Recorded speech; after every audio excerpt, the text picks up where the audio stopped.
आप सबने बहुत कुछ पढ़ रखा है और अब करंट अफेयर्स भी आपने बहुत अधिक दे रखा है, लेकिन कभी कभी ये होता है कि कुछ बहुत महत्वपूर्ण चीज़ें एक बार रिवाइज करने के लिए चाहिए होती हैं। तो लगभग 1 घंटे में मैं वर्ष का संपूर्ण करंट अफेयर्स, जो कि बहुत महत्वपूर्ण है, जहां से प्रश्न आते हैं और जिनको हम लोग रिवाइज करने का प्रयास करते हैं, उसको मैं करूंगा सिर्फ 1 घंटे में ही खत्म करूंगा। तो आप इसको बार बार सुन लीजिए और 2 से 3 बार अगर सुन लेंगे तो आपके लिए बहुत रिवाइज हो जाएगा। ये सिर्फ रिवाइज करने के लिए आपको सुनना है, लेकिन हाँ, इससे बहुत इंपॉर्टेंट क्वेश्चंस आपके फंसेंगे। तो आइए हम लोग देखते हैं।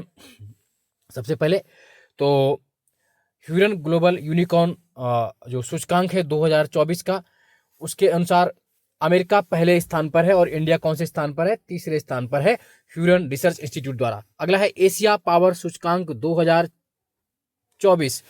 23 की अब बात नहीं करेंगे, क्योंकि 24 की बात करें तो अमेरिका नंबर 1 पे है और इंडिया नंबर 3 पर आ गया है। किसमें आ गया है? नंबर 3 पर।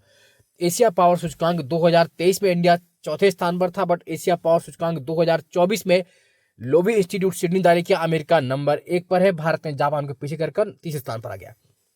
ग्लोबल फायर पावर सूचकांक 2024, अमेरिका नंबर 1 पे है, इंडिया नंबर 4 पे है। इंडिया कौन से स्थान पर है? चौथे स्थान पर है। विश्व निवेश रिपोर्ट 2024 अटकांट जारी करती है और अमेरिका नंबर 1 पर है, इंडिया 15वें स्थान पर है, जबकि इससे पहले 8वें स्थान पर थे। अमेरिका नंबर 1 पे है और इंडिया 15वें स्थान पर है। जलवायु परिवर्तन प्रदर्शन सूचकांक 2024 जर्मनवाद जारी करती, पहले 3 स्थान पर कोई नहीं है, चौथे स्थान पर डेनमार्क है और अपना भारत 7वें स्थान पर है, 7वें स्थान पर है। उसके बाद पहला साइबर अपराध सूचकांक 2024 जारी किया ऑक्सफोर्ड यूनिवर्सिटी ने प्लस यूएनएसडब्ल्यू। रसिया नंबर 1 पे है और इंडिया 10वें स्थान पर है ना। इंडिया कौन से स्थान पर है? 10वें स्थान पर है ना। इंडिया कौन से स्थान पर है? 10वें स्थान पर है। चलिए अगला है वैश्विक आतंकवाद सूचकांक आईईपी द्वारा जारी किया गया, पहले स्थान पर बुर्किना फासो है, जबकि इंडिया कौन से रैंक पे है? चौथे स्थान पर है।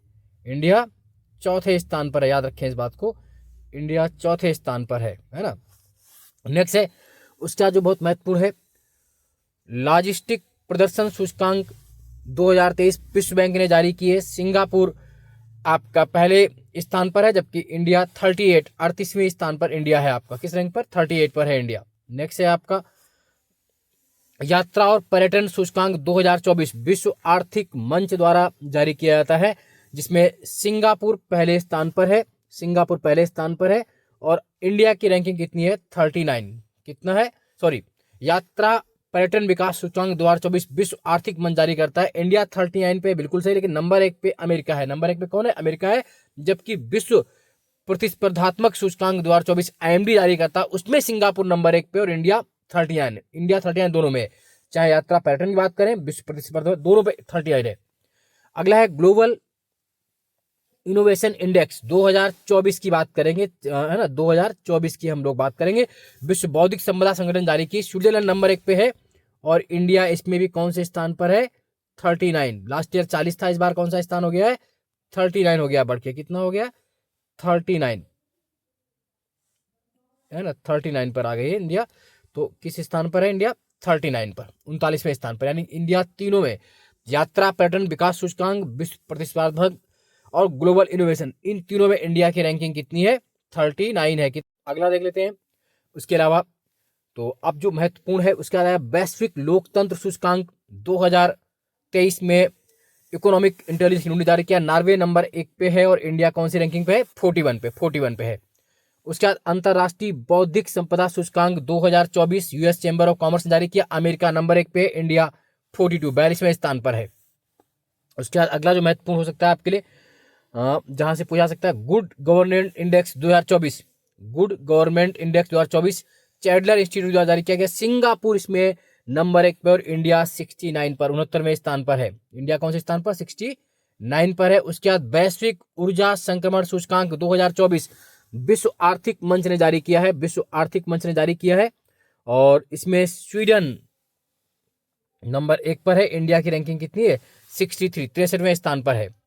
फिर अगला है कृत्रिम बुद्धिमत्ता, कृत्रिम बुद्धिमत्ता सूचकांक, हालांकि बहुत महत्वपूर्ण नहीं, फिर भी अंतरराष्ट्रीय मुद्रा कोष जारी किया है, सिंगापुर इसमें नंबर 1 पे है, इंडिया 72 पर है।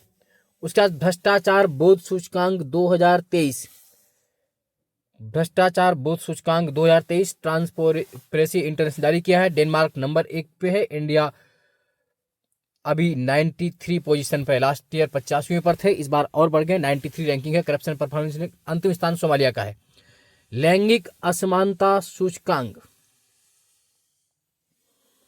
2023 की अगर बात कर लेते हैं, हालांकि अब ये बहुत महत्वपूर्ण नहीं है।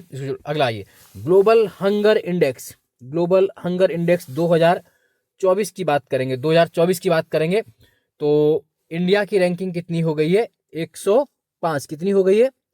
ग्लोबल, हाँ 105। ग्लोबल हंगर इंडेक्स में वैश्विक भूख सूचकांक में भारत 105वें स्थान पर है, जबकि 2023 में भारत 111वें स्थान पर था। बट अभी कितने स्थान पर? 2024 में 105वें स्थान पर है। जारी करता है इसको कर्नसन वर्ल्ड वाइड और वेंगथुल। अगला है वैश्विक सतत विकास रिपोर्ट 2024, सस्टेनेबल डेवलपमेंट इंडेक्स 2024 जारी किया है एसडीएसएन ने। फिनलैंड नंबर 1 पे है। कौन नंबर 1 पे है? फिनलैंड नंबर 1 पे, और इंडिया की रैंकिंग 109 है। कितनी है? 109 है, इससे पहले 112 थी। अगला है वैश्विक शांति सूचकांक 2024, Global Peace Index 2024, Institute for Economic and Peace ने जारी की। आइसलैंड नंबर 1 पर है, आइसलैंड नंबर 1 पे है, और इंडिया की रैंकिंग कितनी है? 116। कितनी है? 116 है ना। इससे पहले 126वें स्थान पर थे, लास्ट में यमन है, तो 116 है इंडिया की रैंकिंग। विश्व खुशहाली सूचकांक 2024 है ना, ग्लोबल हैप्पीनेस इंडेक्स 2024 में एसडीएसएन ने विश्व खुशहाली सूचकांक शांति सूचकांक में 116वें स्थान पर है, जबकि अगर बात करें ग्लोबल है ना, तो इसको जारी किया एसडीएसएन ने, संयुक्त राष्ट्र सतत विकास समाधान नेटवर्क जारी किया है। विश्व खुशहाली global happiness index, Finland number 1 पर है, और हम लोग महादुखी देशों में से शामिल हैं। 126वां स्थान है। कितना? 126वां, फिनलैंड।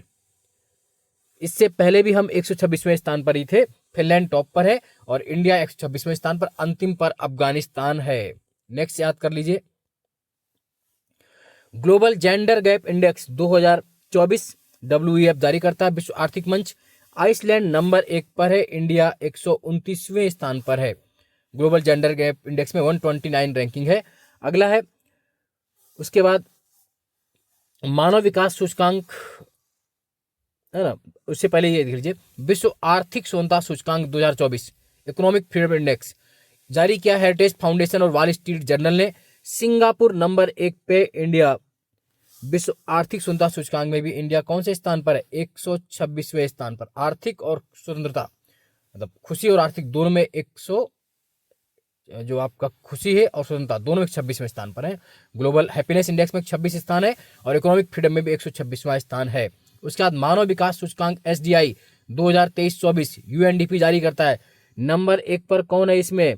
स्विट्जरलैंड। कौन है? स्विट्जरलैंड पर है, और इंडिया की रैंकिंग 134, 134 है, 134 है, इससे पहले 132वीं थी। विश्व प्रेस स्वतंत्रता सूचकांक, वर्ल्ड प्रेस फ्रीडम इंडेक्स जारी किया है रिपोर्टर्स विदाउट बॉर्डर्स ने। नंबर 1 पर नॉर्वे है, इंडिया की रैंकिंग 159, 159 है, 159।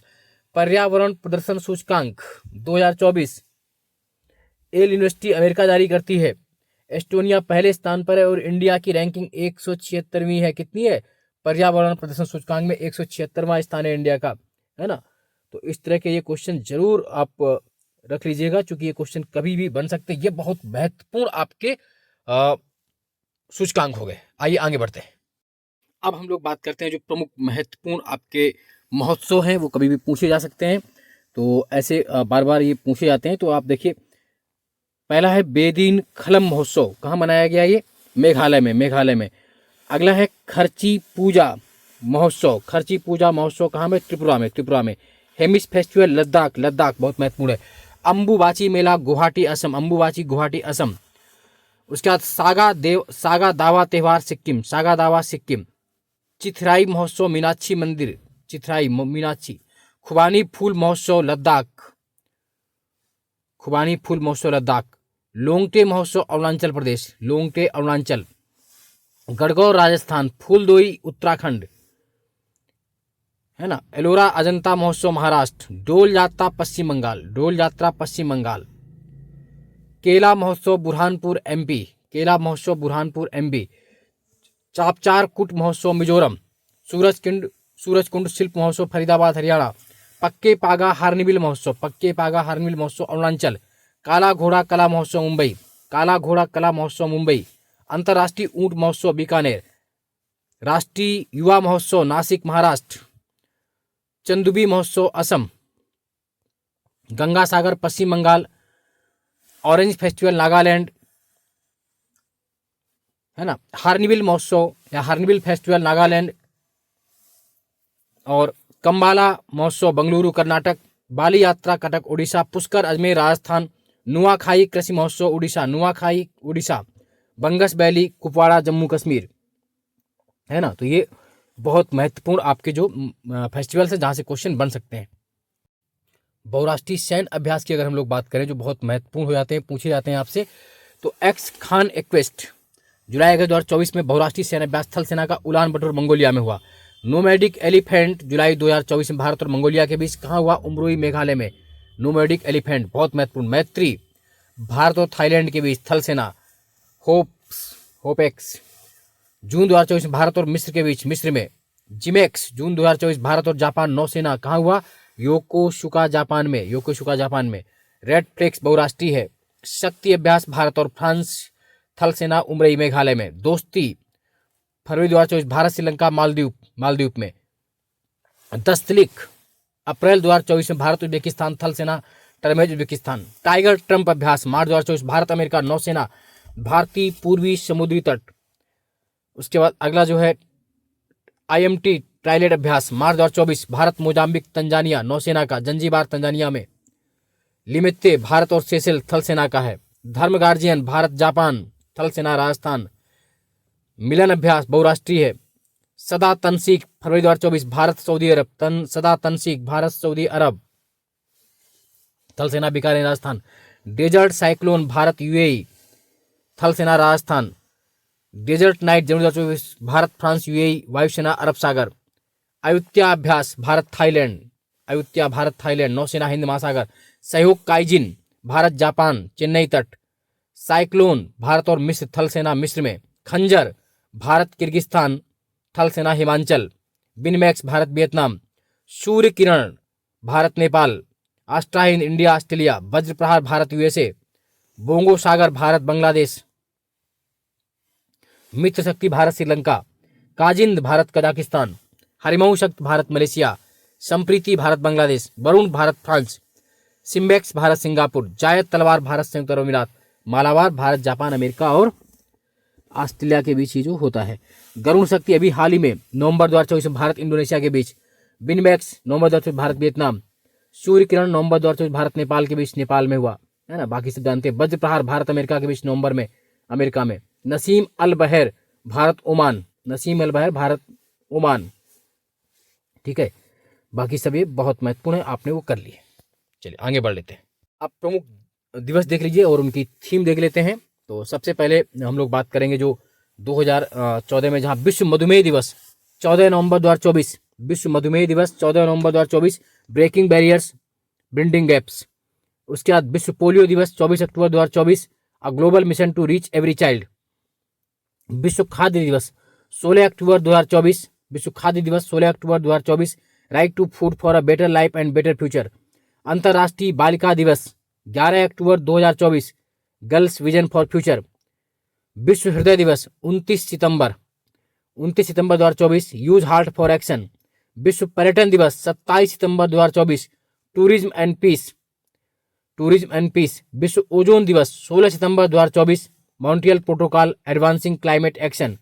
अंतर्राष्ट्रीय साक्षरता दिवस 8 सितंबर 2024, अंतर्राष्ट्रीय साक्षरता दिवस, promoting multilanguage education, literacy for mutual understanding and peace.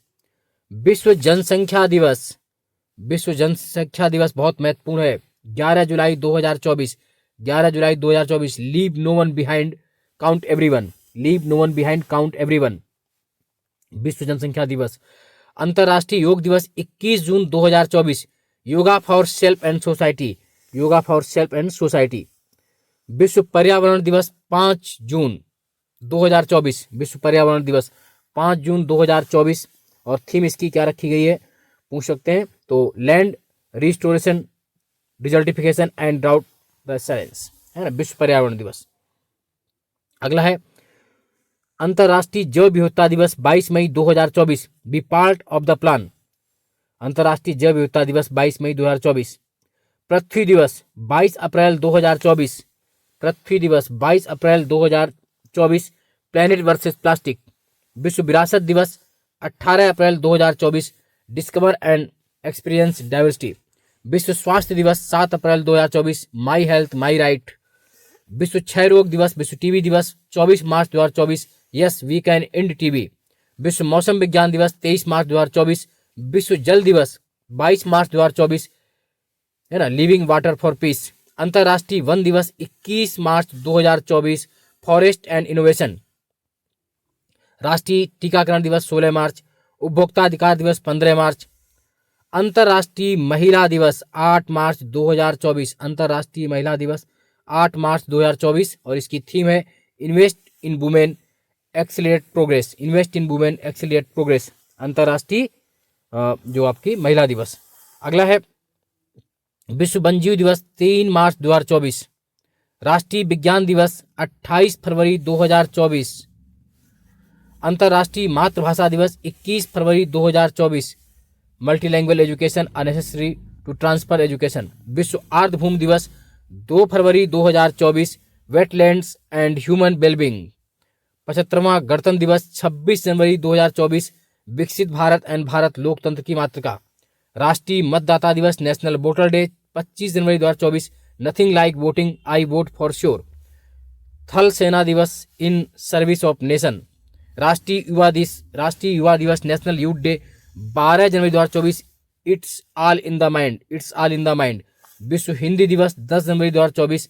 विश्व एड्स दिवस 1 दिसंबर 2023 की थीम थी लेट कम्युनिटीज लेड। ठीक है, तो ये आपके महत्वपूर्ण दिवस हो गए जहां से क्वेश्चन बनने की बहुत संभावना रहती है। अब हम लोग बात करेंगे वर्ष के प्रमुख जो विभिन्न ऑपरेशन है उनकी बात करते हैं। ऑपरेशन सद्भाव भारत सरकार ने चलाया। अभी सितंबर 2024 में भारत ने टाइफून यागी से प्रभावित म्यांमार, लाओस और वियतनाम की मदद के लिए क्या चलाया था, ऑपरेशन सद्भाव।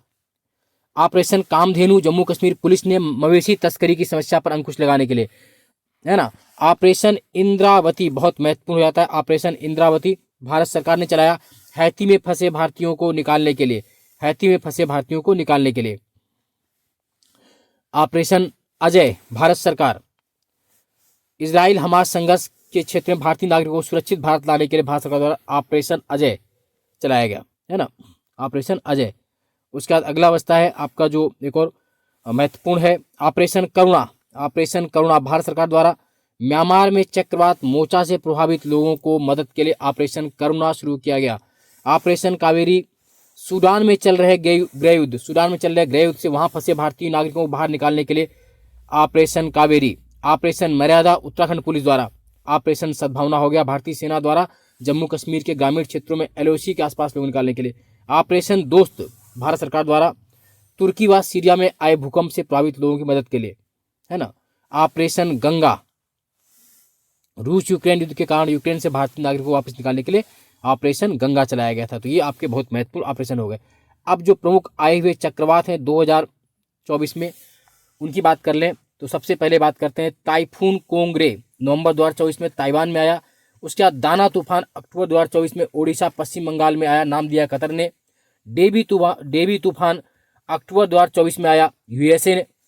टाइफून कैथान ताइवान और फिलीपींस में आया। उसके बाद टाइफून गेमी जो सबसे महत्वपूर्ण था जुलाई 2024 में चीन, ताइवान, फिलीपींस में आया।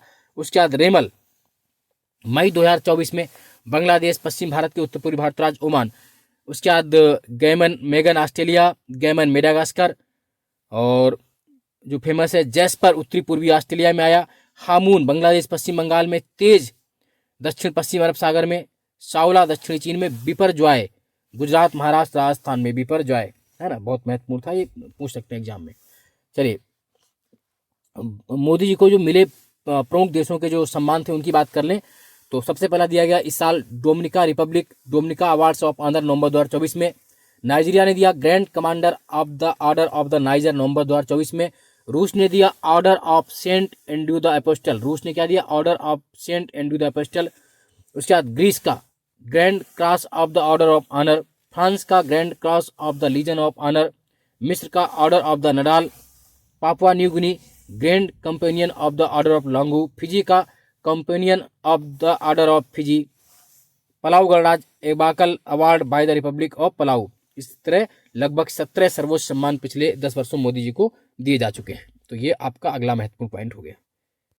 अब हम लोग बात करेंगे महत्वपूर्ण पॉइंट बजट के। तो केंद्रीय बजट 2024-25 को वित्त मंत्री निर्मला सीतारमण ने 23 जुलाई 2024 को पेश किया और इस बजट में 4 जातियों पर विशेष ध्यान दिया गया, गरीब, महिलाएं, युवा, अन्नदाता, गरीब, महिलाएं, युवा और अन्नदाता। बजट का कुल आकार जो रखा गया था, बजट का थीम पूछने तो क्या थीम था, रोजगार, कौशल, एमएसएमई और मध्यम वर्ग, रोजगार, कौशल, एमएसएमई और मध्यम वर्ग। कुल 41.21 लाख करोड़ का बजट था, 48,20,512 करोड़ बजट, 48.21 लाख करोड़ का बजट था, 48.21 लाख करोड़ का बजट था, याद रखिएगा इस बात को। जो प्रमुख घाटा थे बात कर लेते हैं। राजकोषीय घाटा फिस्कल डिफिसिट 2023-24 का जो संशोधित अनुपात था उसमें था 5.6, जबकि 24-25 के लिए 4.9। राजस्व घाटा जीडीपी का 2.6 था 23-24 में, जबकि जीडीपी का 1.8 रखा गया, 24-25 में 1.8 रखा गया। प्रभावी राजस्व घाटा इफेक्टिव रेवेन्यू डिफिसिट 24-25 के लिए 0.6 रखा गया, जबकि 23-24 में 1.6 था। प्राथमिक घाटा जीडीपी का 1.4 24-25 में, जबकि 23-24 में 2.0%। तो फिर सुन लीजिए 2024 का महत्वपूर्ण है, 24-25 का अनुमान जो रखा गया। तो राजकोषीय घाटा फिस्कल डिफिसिट जीडीपी का 4.9, रेवेन्यू डिफिसिट 1.8%, प्रभावी राजस्व घाटा 0.6%, प्राथमिक घाटा 1.4%। सरकार ने वर्ष 2025-26 तक राजकोषीय घाटा को जीडीपी का 4.5 तक रखने का लक्ष्य रखा है ना, याद रखें इस बात को, बहुत महत्वपूर्ण होता है। अब मनी कम्स मनी गोस, रुपया आता है रुपया कहाँ जाता है, ये बहुत महत्वपूर्ण है। तो रुपए की अगर बात कर लें सबसे ज्यादा कहाँ से आता है, तो उधार और अन्य देयताओं से 27%, आयकर इनकम टैक्स से 19%, माल और सेवा कर जीएसटी से 18%, निगम कर से 17%। कहाँ जाता है, करों और शुल्कों में राज्यों का हिस्सा 21%, ब्याज अदायगी 19%, केंद्रीय क्षेत्र की योजना 16%, वित्त आयोग और अन्य नियंत्रण 9%। ये बहुत महत्वपूर्ण पॉइंट आपके यहाँ से हो गए, ये पूछे जाते हैं। अगला है इसी में, इस बजट में 9 प्राथमिकताएं तय की गई। कितनी? 9 प्राथमिकताएं। आ सकता है ऑप्शन में कौन सी नहीं, तो 9 प्राथमिकताएं आपको देख लेनी है। कृषि क्षेत्र में उत्पादकता और लचीलापन, रोजगार एवं कौशल, समावेशी मानव संसाधन विकास एवं सामाजिक न्याय, विनिर्माण एवं सेवाएं, शहरी विकास, ऊर्जा संरक्षण, अवसंरचना, नवाचार, अनुसंधान एवं विकास, नई पीढ़ी सुधार। कौन कौन से 9 पॉइंट फिर लीजिए। कृषि क्षेत्र में उत्पादकता और लचीलापन, रोजगार एवं कौशल, समावेशी मानव संसाधन विकास एवं सामाजिक न्याय, अवसंरचना, विनिर्माण एवं सेवाएं, शहरी विकास, ऊर्जा संरक्षण, नवाचार, अनुसंधान, नई पीढ़ी सुधार। ये तो आपके 9 पॉइंट हो गए। इसके अलावा इसमें जो कुछ महत्वपूर्ण पॉइंट हैं वो देख लेते हैं। क्या क्या इसमें बजट में एक एक पॉइंट जल्दी जल्दी से। कृषि और इससे जुड़े क्षेत्रों के लिए 1.52 लाख करोड़ का आवंटन किया गया है। साथ ही 32 कृषि और बागवानी फसलों की कुल 109 उच्च पैदावार वाली अनुकूल किस्में जारी की जाएंगी। कितनी? 109। प्राकृतिक खेती के लिए 10,000 आवश्यकता आधारित जैव इनपुट संसाधन केंद्र स्थापित किए जाएंगे। कितने? 10,000। ये पूछ सकते हैं। और अगला है सरसों, मूंगफली, तिल, सोयाबीन और सूरजमुखी जैसी तिलहनों के लिए आत्मनिर्भरता प्राप्त करने की कार्य नीति बनाई जाएगी। किसमें? ऑप्शन में आ सकता है कौन सी फसल नहीं, तो सरसों, मूंगफली, तिल, सोयाबीन और सूरजमुखी, इनको तिलहन क्या क्या रखा गया है, कौन कौन सी तिलहन रखी गई? सरसों, मूंगफली, तिल, सोयाबीन और सूरजमुखी। सरसों, मूंगफली, तिल, सोयाबीन और सूरजमुखी जैसी तिलहनों के लिए एक कार्य बनाई जाएगी। सरसों, मूंगफली, तिल भी है इसमें, सोयाबीन भी है, सरसों भी है, मूंगफली भी है। ठीक है। अगला है इसके अलावा जो महत्वपूर्ण है, 6 करोड़ किसानों का जमीन में रजिस्ट्रेशन किया जाएगा। वो खैर बहुत महत्वपूर्ण पॉइंट है। अगला देख लेते हैं हम लोग, जो बहुत इसमें से बहुत फेमस हो सकता है क्वेश्चन, जो आपके लिए वही करना, बाकी तो बहुत लंबा है, आप सबने पढ़ा हुआ है। बस ये आपको ध्यान रखना है कि जो आपको लगता है कि क्वेश्चन यहाँ से, हाँ, कौशल विकास में क्या है कि 5 वर्षों की अवधि में 20 लाख युवाओं को कौशल विकास का प्रशिक्षण दिया जाएगा। कितने? 20 लाख युवाओं को। और ये सब कहाँ होगा? 1000 IITIs के माध्यम से उन्नत किया जाएगा। ठीक है। और अगला जो है इसमें मिशन पूर्वोदय पूछ लेंगे आपसे, तो बिहार के साथ अवसंरचना विकास। मिशन पूर्वोदय में बिहार, झारखंड, पश्चिम बंगाल, उड़ीसा और आंध्रा। मतलब कैसे याद करेंगे? आज़ादी के पूर्व का पश्चिम बंगाल और वर्तमान का आंध्र। है ना, बिहार, झारखंड, पश्चिम बंगाल, उड़ीसा और आंध्रा मिशन पूर्वोदय। ठीक है, और इसमें कोई महत्वपूर्ण जो पॉइंट है वो देख लेते हैं। हाँ, एक और, प्रधानमंत्री जनजाति उन्नत ग्राम अभियान, जनजाति बहुल गांवों में कितने, 63,000 गांव पूछ सकते हैं। तो जनजाति बहुल गांवों और आकांक्षी जिलों में जनजातीय परिवारों को उन्नत करने के लिए 63,000 गांवों में 5 करोड़ जनजाति लोग लाभार्थी होंगे। तो ये प्रधानमंत्री जनजाति ग्राम अभियान चलाया जाएगा 63,000 गांवों में। कितने में? 63,000 गांवों में। और एक और, मुद्रा ऋण की जो सीमा थी इसमें तरुण श्रेणी, तो उस तरुण श्रेणी की सीमा 10 लाख से बढ़ाकर कितनी कर दी गई? 20 लाख। कितनी कर दी गई? 10 लाख से बढ़ाकर 20 lakh. 50 multi products food erection इकाइयां खोली जाएंगी। 100 खाद्य गुणवत्ता और परीक्षण प्रयोगशालाएं खोली जाएंगी, है ना।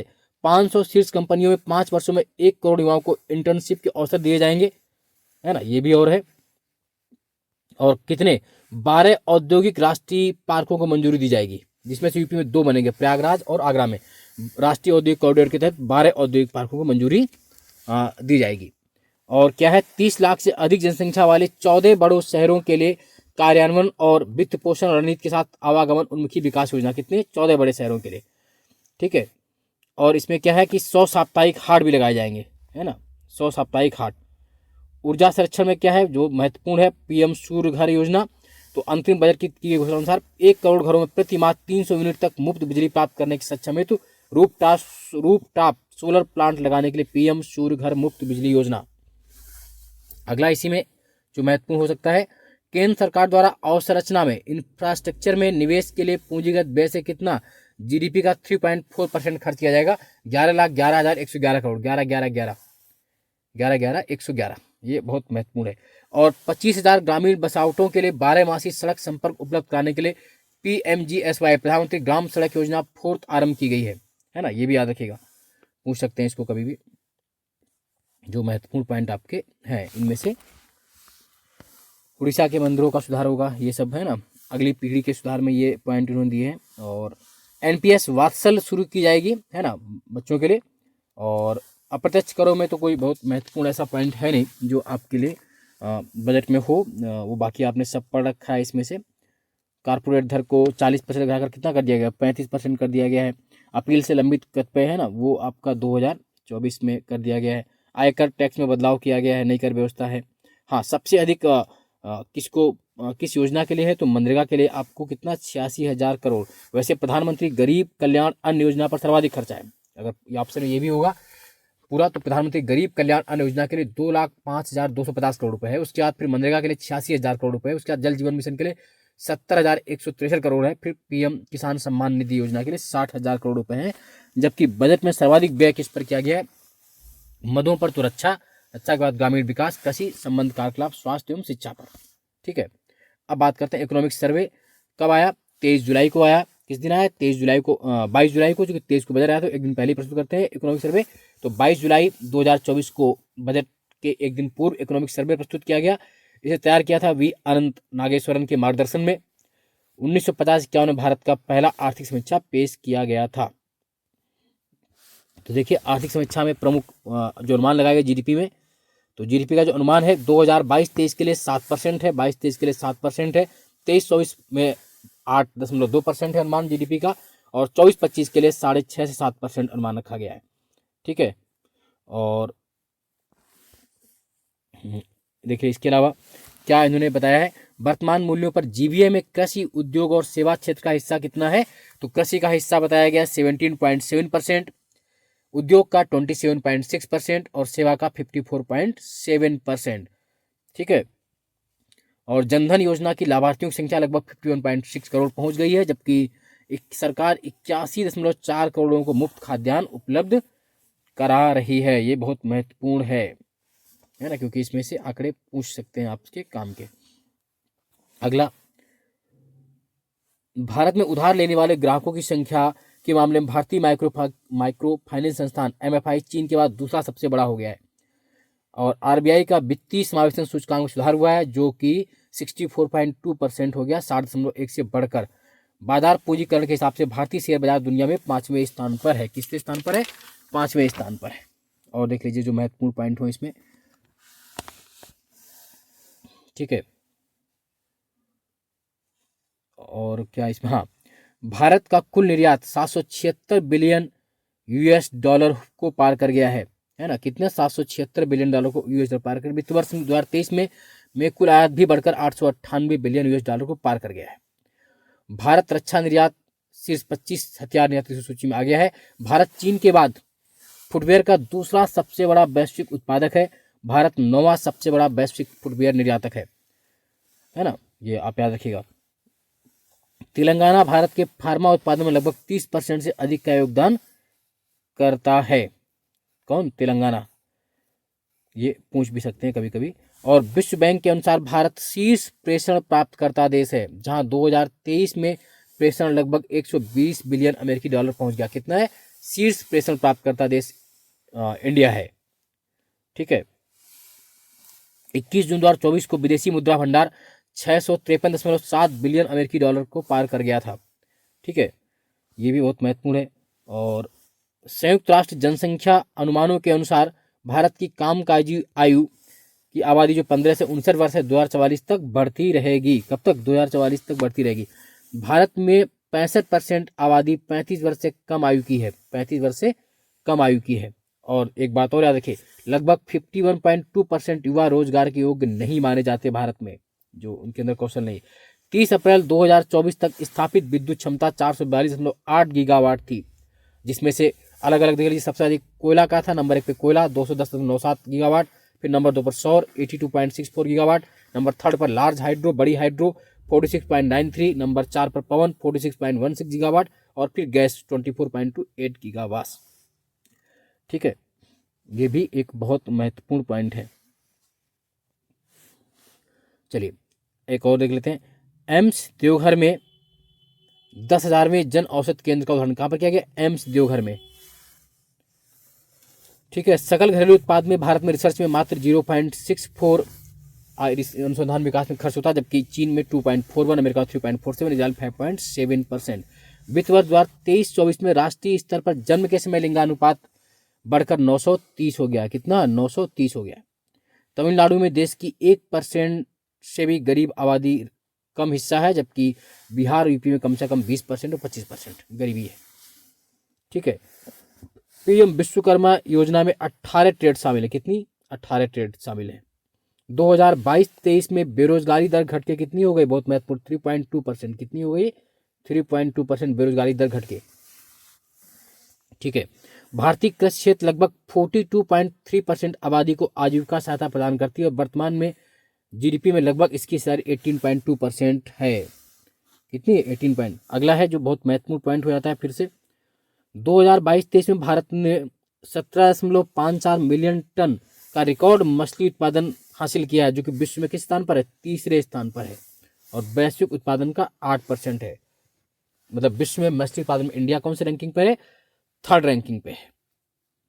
ठीक है, ऑपरेशन ग्रीन जो शुरू की गई थी, टमाटर प्याज आलू से बढ़ाकर 22 जल्दी खराब होने वाली फसलों तक कर दिया गया। इसमें 10 फल 11 सब्जियां और 1 समुद्री झींगा भी शामिल है। अगला देख लीजिए। भारत दुनिया का दूसरा सबसे बड़ा कपड़ा निर्माता हो गया है और शीर्ष 5 निर्यातक देशों में भी शामिल है। ठीक है, और अगला है व्यापार एवं विकास संयुक्त राष्ट्र सम्मेलन ने विश्व निवेश रिपोर्ट के हिसाब से भारत एफडीआई के मामले में 15वां स्थान दिया है, निवेश, है ना, 15वां स्थान। ठीक है, और इसमें जो बहुत महत्वपूर्ण है वो देख लेते हैं। भारत में टेली घनत्व 85.7% हो गया है। और भारतीय रेलवे दुनिया का चौथा सबसे बड़ा नेटवर्क है। कि कौन सा, चौथा सबसे बड़ा नेटवर्क है। और महाराष्ट्र के बधावन में क्वेश्चन आ सकता है, बधावन में अभी हाल ही में ग्रीनफील्ड डीप प्लांट प्रत्येक मौसमिक बंदरगाह के विकास को मंजूरी दी। कहाँ पर, बधावन, महाराष्ट्र में। पूछ सकते हैं ना कहाँ पर है, तो महाराष्ट्र में बधावन पोर्ट। और अगला देख लीजिए। 31 मार्च 2024 तक देश में 190 गीगावाट अक्षय ऊर्जा की स्थापित की जा चुकी है। पवन ऊर्जा स्थापित क्षमता के मामले में भारत दुनिया में चौथे स्थान पर। किस मामले में, चौथे स्थान पर है ना। ठीक है, और अब देखिए कुछ अभी जो नए आपके चुनाव हुए उनकी बात कर ले। तो आंध्र प्रदेश में 172 सीटें थी, तेलुगु देशम जीत कर आई, 135 सीटें मिली। उड़ीसा में 147, भाजपा जीत कर आई, 78 सीटें मिली। अरुणाचल में 60, भाजपा जीत कर आई, 46 सीटें। सिक्किम में 32, सिक्किम क्रांतिकारी मोर्चा। आंध्र प्रदेश मुख्यमंत्री कौन बने? एन चंद्रबाबू नायडू मुख्यमंत्री बने, चौथी बार बने हैं। जबकि उप मुख्यमंत्री कौन बने? पवन कल्याण। कौन बने? पवन कल्याण। उड़ीसा में मुख्यमंत्री कौन बने? मोहन चरण मांझी, पहली बार। और उप मुख्यमंत्री बने कनक वर्धन सिंह देव और प्रावती परिदा। अरुणाचल में मुख्यमंत्री पेमा खांडू तीसरी बार बने, उप मुख्यमंत्री चौना मेन। सिक्किम में प्रेम सिंह तमांग दूसरी बार मुख्यमंत्री बने। याद रखिएगा इस बात। कुछ प्रमुख पॉइंट। तो 18 और 19 नवंबर को G20 शिखर सम्मेलन 2024 कहाँ हुआ? ब्राजील के रियो डी जेनेरियो में। 18 और 19 नवंबर को G20 शिखर सम्मेलन 2024 ब्राजील के रियो डी जेनेरियो में आयोजित किया गया। इसकी थीम थी एक न्यायपूर्ण विश्व और एक सतर्क का निर्माण। आप जानते हैं कि G20 की स्थापना 1999 में एशियाई वित्तीय संकट के बाद वित्त मंत्रियों और केंद्रीय बैंक गवर्नरों के लिए वैश्विक आर्थिक और वित्तीय दरों पर चर्चा करने के मंच के रूप में की गई थी। और भारत की अध्यक्षता में जो G20 2023 में हुआ था दिल्ली में, उसमें अफ्रीकी यूनियन को भी इसके मेंबर के रूप में शामिल किया गया है। 2025 में इसका सम्मेलन कहाँ होगा? दक्षिण अफ्रीका में। अमेरिकी राष्ट्रपति चुनाव 2024 की अगर बात कर लें तो हाल ही में रिपब्लिकन पार्टी के उम्मीदवार डोनाल्ड ट्रंप ने जीत हासिल की है। डोनाल्ड ट्रंप अमेरिका के 47वें राष्ट्रपति होंगे, जबकि जेड वेंस को उपराष्ट्रपति चुना गया है। डोनाल्ड ट्रंप 132 सालों में डोनाल्ड ट्रंप दूसरा गैर लगातार कार्यकाल जीतने वाले पहले राष्ट्रपति हैं। डोनाल्ड ट्रंप अमेरिका में निर्वाचित होने वाले सबसे उम्रदराज 78 वर्षीय डोनाल्ड ट्रंप 78 वर्षीय है ना, सबसे उम्रदराज राष्ट्रपति बने हैं। और इन्होंने किसको हराया था? आप सब जानते हैं किसको हराया। इन्होंने डेमोक्रेटिक पार्टी के कमला हैरिस को हराया है। और निर्वाचक मंडल इनके यहाँ 538 का होता है, जिसमें जीतने के लिए कम से कम 270 चाहिए होते हैं। और रिपब्लिकन पार्टी यानी कि डोनाल्ड ट्रंप को 50.4% मत प्राप्त हुए। चलिए अब देखते हैं 16वां ब्रिक्स शिखर सम्मेलन कहाँ पर हुआ। 22 से 24 अक्टूबर 2024 तक रूस के कजान शहर में ब्रिक्स देशों का 16वां शिखर सम्मेलन हुआ। कहाँ पर? कजान, रूस में 16वां ब्रिक्स शिखर सम्मेलन हुआ। और आप जानते हैं कि ब्रिक्स शब्द का आविष्कार ब्रिटिश अर्थशास्त्री जिम ओ नील ने 2001 में किया था। ब्रिक्स का महत्व क्या है कि वैश्विक जनसंख्या का लगभग 41% भागीदार है। कितना? 41% भागीदारी है। जीडीपी का 24% हिस्सा है विश्व का।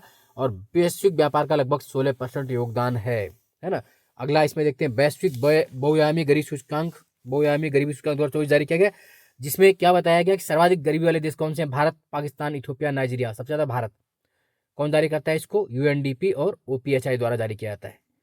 जैव विविधता सम्मेलन का 16वां संस्करण सीबीडी कहाँ हुआ? COP16 कैली कोलंबिया में। कहाँ पर? कैली कोलंबिया में। एससीओ का शिखर सम्मेलन 16 अक्टूबर 2024 को इस्लामाबाद पाकिस्तान, जिसमें भारत की ओर से विदेश मंत्री एस जयशंकर जी गए थे। आप जानते हैं एससीओ की स्थापना कब हुई थी? एससीओ की स्थापना 15 जून 2001 को की गई थी संघाई चीन में। वर्तमान में एससीओ के 10 पूर्ण सदस्य हैं। कौन कौन? चीन, रूस, Kazakhstan, Kyrgyzstan, Uzbekistan, Bharat, Pakistan, Tajikistan, Iran और बेलारूस। इसका सचिवालय क्या है? बीजिंग में। अभी हाल ही में 5 नई भाषाओं को शास्त्रीय भाषा का दर्जा दिया गया। कौन कौन? मराठी, पाली, प्राकृत, असमिया और बंगाली। मराठी, पाली, प्राकृत, असमिया और बंगाली। इस प्रकार अब कुल 11 शास्त्रीय भाषाएं हो गई। इससे पहले 6 और थी, तमिल, संस्कृत, तेलुगु, कन्नड़, मलयालम, उड़ीसा। तमिल सबसे पहले शास्त्रीय भाषा में शामिल हुई थी। भारत का 5वां चंद्र mission LUPEX lunar polar exploration mission को मंजूरी दी है। किसने? इसरो ने। इसका काम क्या होगा? विशेष रूप से चंद्रमा के दक्षिणी ध्रुव पर पानी की खोज का ध्यान केंद्रित करेगा जाकर के। अगला है इसी में बहुत महत्वपूर्ण, गांधी सागर वन्यजीव अभ्यारण्य चीतों का दूसरा निवास स्थान बनेगा। कूनो नेशनल पार्क के बाद दक्षिण अफ्रीकी चीतों को एमपी के गांधी सागर वन्यजीव अभ्यारण्य में भी छोड़ा जाएगा। अभी हाल ही में भारतीय उद्योग जगत के महान नेता रतन टाटा जी का निधन कब हो गया? 9 अक्टूबर 2024 को। इससे पहले वाला पॉइंट याद रखिए, बहुत महत्वपूर्ण वो भी है कि जो चीते हैं उनका दूसरा घर कहाँ बनाया जा रहा है? Gandhi Sagar national park. इससे पहले कुनो में थे। ठीक है, 9 अक्टूबर 2024 को रतन टाटा जी का निधन हो गया है ना। उनको जो पुरस्कार मिले 2001 में, 21 में असम वैभव, 8 में पद्म भूषण, 2000 में पद्म भूषण शामिल है। भारत दुनिया का तीसरा सबसे बड़ा इथेनॉल उत्पादक देश बन गया। कौन सा? तीसरा। इस नंबर 1 पर कौन है? यूएसए। और फिर नंबर 2 पर कौन है? Brazil. USA, Brazil, India number 3 पर आ गया है। किसमें? इथेनॉल में। ठीक है, ये आप याद रखें। इथेनॉल जिसे एथिल अल्कोहल भी कहा जाता है, उत्पादन गन्ना, मक्का और गेहूं से किया जाता है। ठीक है, और इसके अलावा एक और जो है वक्त वक्फ संशोधन विधेयक 2024 ये लोकसभा में पेश किया गया है 8 अगस्त को। वक्फ क्या कहलाता है? इस्लामी मान्यता में धर्म के आधार पर दान की गई चल या अचल संपत्ति वक्फ कहलाती है। इसका नाम बदलकर संयुक्त वक्फ प्रबंधन सशक्तिकरण दक्षता और विकास अधिनियम 1995 कर दिया गया है। खैर आगे देख लेते हैं, ये तो बहुत महत्वपूर्ण है, इसका लंबा पॉइंट रहेगा, वो आपके काम को रहेगा। सीपीसी और आईबीसी जो है ना, उसमें बदल दिया गया है। क्या क्या बदला गया है? गृह मंत्रालय ने 2020 में जो बदला है उसमें भारतीय न्याय संहिता 2023, भारतीय नागरिक सुरक्षा संहिता 2023 और भारतीय साक्ष्य अधिनियम 2023 को बदल दिया है। पहले क्या थी ये क्रमशः भारतीय दंड संहिता आईपीसी 1860, दंड प्रक्रिया संहिता सीआरपीसी 1973, भारतीय साक्ष्य अधिनियम 1872 का स्थान लेंगे। आप जानते हैं भारतीय दंड संहिता का पहला मसौदा 1834 में थॉमस बैंकटन मैकाले की अध्यक्षता में तैयार किया गया था। ठीक है, और ये जो महत्वपूर्ण पॉइंट है वो आप इनको कभी भी देख सकते हैं। चलिए आगे देख लेते हैं। इसके अलावा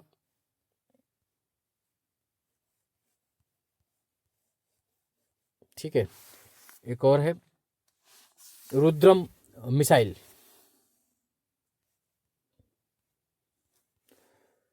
है ना, भारत की पहली स्वदेशी एंटी रेडिएशन मिसाइल रुद्रम 1 का सफल परीक्षण किया गया। रुद्रम का सफल परीक्षण किया गया, ये देखिए रुद्रम। उसके बाद समान नागरिक संहिता यूसीसी, पीएम मोदी जी ने 78वें स्वतंत्रता दिवस के अवसर पर अपने भाषण में कहा है ना कि यूसीसी की बात की जाती है। और आप ये याद रखिए, यूसीसी गोवा के बाद उत्तराखंड पहला ऐसा राज्य हो गया है। कौन? उत्तराखंड। स्वतंत्रता के बाद समान नागरिक संहिता अपनाने वाला देश का पहला राज्य हो गया स्वतंत्रता के बाद। गोवा में पहले से ही लागू है। और ये यूसीसी संविधान के आर्टिकल अनुच्छेद 44 में भी इसका उल्लेख किया गया है। ठीक है, एक राष्ट्र एक चुनाव, one nation one election committee के अध्यक्ष कौन थे? रामनाथ कोविंद जी, क्योंकि बहुत बार बार चल रहा है। हाँ, ONUE एक नेशन एक इलेक्शन को लागू करने के लिए क्या चेंज करना पड़ेगा? अनुच्छेद 83 में सांसद के सदनों की अवधि, अनुच्छेद 85 में राष्ट्रपति द्वारा लोकसभा का विघटन, अनुच्छेद 172 राज्य विधानसभाओं की अवधि, 174 राज्य विधानसभाओं का विघटन, 356 संवैधानिक आपात स्थितियां और जन प्रतिनिधित्व अधिनियम 1951 के कई प्रावधान भी बदलने पड़ेंगे। इस बात को भी आप लोग याद रखेंगे, बहुत महत्वपूर्ण हम लोग पॉइंट यहां पर देख रहे हैं। ठीक है, विश्व वन्यजीव अपराध है ना, इस पे पूछ सकते हैं, बहुत महत्वपूर्ण पॉइंट है। तो जो सर्वाधिक प्रभावित पौधे हैं उसमें अगर पशु प्रजातियों में सर्वाधिक गैंडे के सींग को परेशान किया गया है और पादप प्रजातियों में देवदार। ठीक है, ये पूछ सकते हैं इसको। फ्रीडम वाला आप लोगों ने पढ़ी लिया अभी, विश्व है ना। विश्व जनसंख्या संभावना रिपोर्ट 2024, इसके अगर पॉइंट देख लें तो क्या रिपोर्ट जारी की गई है कि 11 जुलाई को जारी रिपोर्ट में कहा गया कि आने वाले 50-60 वर्षों में जनसंख्या वृद्धि जारी रहेगी। 2080 तक ये शीर्ष पर पहुंच जाएगी 10.3 बिलियन दुनिया में, और 2024 में 8.2 है। उसके बाद धीरे धीरे गिरावट शुरू हो जाएगी। जन्म के समय जीवन प्रत्याशा 24 में कितनी है अभी? 73.3 वर्ष। भारतीय संदर्भ में क्या कहा गया है कि 2024 में भारतीय जनसंख्या 1.45 अरब होगी, 60 तक 1.7 अरब हो जाएगी। उसके बाद इसमें कमी आनी शुरू हो जाएगी। वर्तमान में कितनी है? 144 करोड़। भारत की कुल जनसंख्या 68% हिस्सा कितना है? 15 से 64 वर्ष की आयु का है, ये याद रखिएगा। और इसके अलावा ह्यूरन ग्लोबल यूनिकॉर्न इंडेक्स में भारत कौन से स्थान पर आ गया है? तीसरे स्थान पर आ गया है, गिरावट आ गई है। नंबर 1 पर अमेरिका है, फिर चीन है। भारत के पास कितने यूनिकॉर्न है? 67। ठीक है, भारत दुनिया का तीसरा सबसे बड़ा ऊर्जा खपत वाला देश हो गया है, याद रखें। और नवीनीकरण ऊर्जा क्षमता में विश्व में चौथे स्थान पर है। कौन से स्थान पर है? चौथे स्थान पर है। हम लोग बात करते हैं 2024-25 की जो प्रमुख नियुक्तियां हैं, कौन कौन सी नियुक्तियां हुई है। तो न्यायमूर्ति मनमोहन को दिल्ली उच्च न्यायालय का मुख्य न्यायाधीश नियुक्त किया गया है। अनुराग गर्ग को एनसीबी का महानिदेशक बनाया गया है। डॉक्टर है ना दलजीत सिंह चौधरी बीएसएफ के महानिदेशक हैं। नंद किशोर यादव बिहार विधानसभा के अध्यक्ष हैं। एनएस राजा सुब्रमण्य थल सेना के उप प्रमुख हैं, हालांकि बहुत महत्वपूर्ण है। संजय कुमार मिश्रा जीएसटी अपीली न्यायाधिकरण के पहले अध्यक्ष हैं। और देवेंद्र झाझरिया भारतीय पैरालंपिक समिति के नए अध्यक्ष हैं। जयश्री दास वर्मा फिक्की महिला संगठन के अध्यक्ष हैं। ज्योति बिज फिक्की के महानिदेशक हैं। संजय नायर एसोचैम के अध्यक्ष हैं। नरसिंह पंचम यादव भारतीय कुश्ती महासंघ के एथलीट आयोग के अध्यक्ष हैं। और मनोज पांडा शोले वित्त आयोग के मेंबर हैं। हरेंद्र सिंह भारतीय महिला हॉकी टीम के कोच हैं। ऋतुराज अवस्थी लोकपाल के न्यायिक सदस्य हैं। संजय सिंह भारतीय कुश्ती महासंघ के अध्यक्ष हैं। PR श्रीजेश FIS एथलीट समिति के सह अध्यक्ष हैं। राजेश नाम्बियार नेस्कॉम के अध्यक्ष हैं। विवेक भसीन भाभा परमाणु अनुसंधान केंद्र के निदेशक हैं। नरेंद्र मोदी सोमनाथ ट्रस्ट के पुनः अध्यक्ष चुने गए हैं। अमोल मजूमदार भारतीय महिला क्रिकेट टीम के मुख्य कोच हैं। R माधवन भारतीय फिल्म एवं टेलीविजन संस्थान के अध्यक्ष हैं। न्यायमूर्ति प्रकाश श्रीवास्तव NGT राष्ट्रीय हरित न्यायाधिकरण के अध्यक्ष हैं। अजीत अगरकर भारतीय क्रिकेट टीम के ठीक है, तो अजीत अगरकर क्या चुने गए हैं? भारतीय क्रिकेट टीम के चयन समिति के अध्यक्ष हैं, जबकि न्यायमूर्ति प्रकाश श्रीवास्तव के NGT के अध्यक्ष हैं। हंसराज गंगाराम अहिर राष्ट्रीय पिछड़ा वर्ग आयोग के अध्यक्ष हैं। और रोजर बिन्नी BCCI के BCCI के अध्यक्ष हैं। कल्याण चौबे अखिल भारतीय फुटबॉल महासंघ के अध्यक्ष हैं। गौतम गंभीर भारतीय पुरुष क्रिकेट टीम के नए कोच बने हैं। अश्विनी वैष्णव गत शक्ति विश्वविद्यालय के कुलाधिपति हैं। ठीक है, आगे बढ़ लेते हैं। प्रमुख पदों पर नियुक्त होने वाली पहली महिलाएं, तो क्लाउडिया सीनबाम क्या है? ये मैक्सिको की पहली महिला राष्ट्रपति हैं। प्रथम यहूदी राष्ट्रपति भी हैं। लेफ्टिनेंट जनरल साधना सक्सेना नायर भारतीय चिकित्सा सेवा की पहला महिला DG है। वाइस एडमिरल आरती सरेन SSB की पहली महिला महानिदेशक। अगला है फतेह मोहरजानी ईरान की पहली महिला सरकारी प्रवक्ता। जूडिथ सुमिनवा तुलुका कांगो की पहली महिला PM। जस्टिस रितु भारी उत्तराखंड उच्च न्यायालय की पहली महिला मुख्य न्यायाधीश। नाइमा खातून अलीगढ़ मुस्लिम यूनिवर्सिटी की पहली महिला कुलपति। मरियम नवाज पाकिस्तान पंजाब प्रांत की पहली महिला मुख्यमंत्री, है ना, जो बहुत महत्वपूर्ण है। गीता बत्रा विश्व बैंक के वैश्विक पर्यावरण सुविधा की पहली महिला डायरेक्टर। कौन? गीता बत्रा।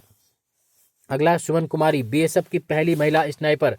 रश्मि शुक्ला महाराष्ट्र की पहली DGP, प्रथम महिला DGP, महाराष्ट्र पुलिस की प्रथम महिला DGP। अगला है इसी में बिल्किस मीर ओलंपिक जूरी में शामिल होने वाली पहली भारतीय महिला बिल्किस मीर। PT उषा भारतीय ओलंपिक संघ की पहली महिला अध्यक्ष। अक्षता कृष्णमूर्ति मंगल ग्रह पर रोवर संचालित करने वाली